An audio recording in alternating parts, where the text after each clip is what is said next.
नमस्कार दोस्तों, स्वागत है आपका मेरे इस चैनल में फिर से।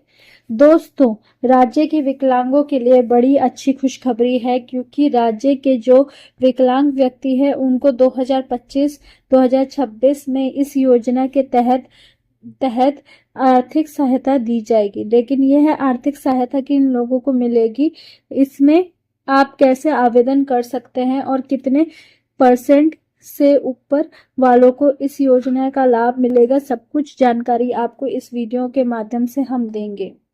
तो अगर आप भी एक विकलांग व्यक्ति हैं और आप इस योजना में आर्थिक लाभ लेना चाहते हैं तो वीडियो को आखिर तक जरूर देखिएगा।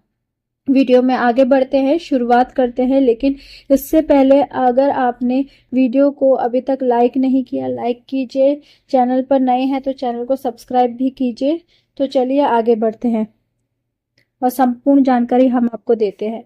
यह घोषणा मुख्यमंत्री ने समाज कल्याण योजनाओं के तहत पेंशन का पैसा ट्रांसफर करते हुए की है।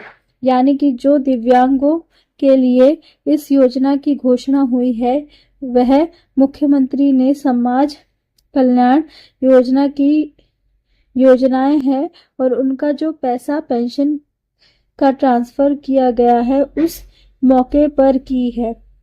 उन्होंने दिव्यांग छात्रों के लिए एक और बड़ा फैसला लिया है। अब पहली कक्षा में 8वीं तक के दिव्यांग छात्रों को मिलने वाले छात्रवृत्ति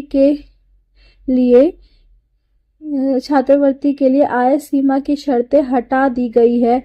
यानी कि जो दिव्यांग छात्र हैं, पढ़ते हैं और जो उन्हें छात्रवृत्ति मिलती है उसमें जो अब आय की सीमा थी उसे अब हटा दी गई है। इसका मतलब है कि अब हर दिव्यांग छात्र, चाहे उसके परिवार की आय कुछ भी हो, इस छात्रवृत्ति का लाभ उठा सकेंगे।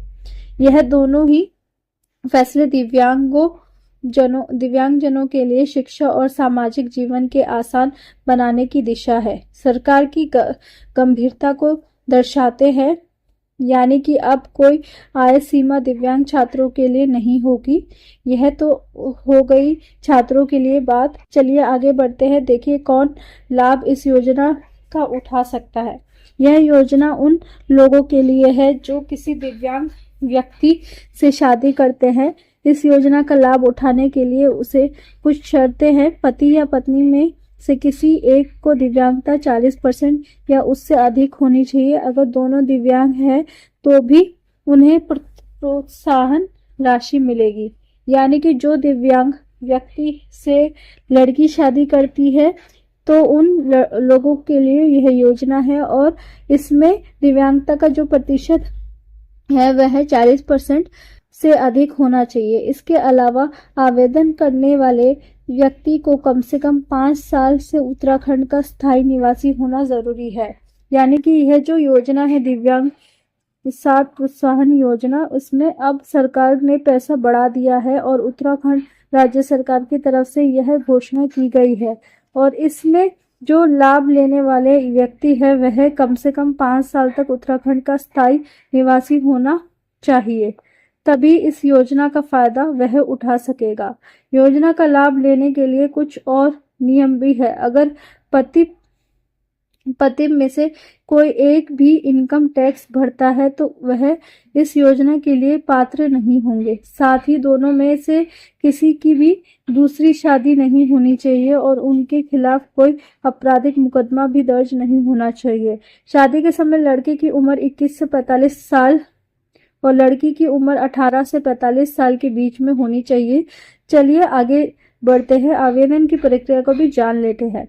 इस योजना का लाभ लेने के लिए आवेदन करना बहुत ही आसान है। इच्छुक व्यक्ति उत्तराखंड सरकार के समाज कल्याण विभाग के ऑफिशियल पोर्टल में फॉर्म डाउनलोड कर सकते हैं। फॉर्म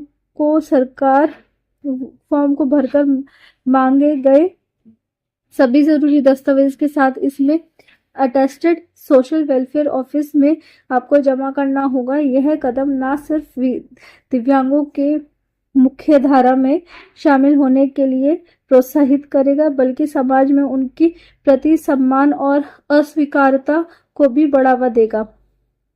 उत्तराखंड सरकार ने दिव्यांगों के जीवन में खुशियां लाने के लिए यह बड़ा फैसला लिया है, जो कि बहुत ही सराहनीय कदम उठाया है। तो ये थी जानकारी। मिलती हूँ मैं अगले वीडियो में, तब तक के लिए नमस्कार।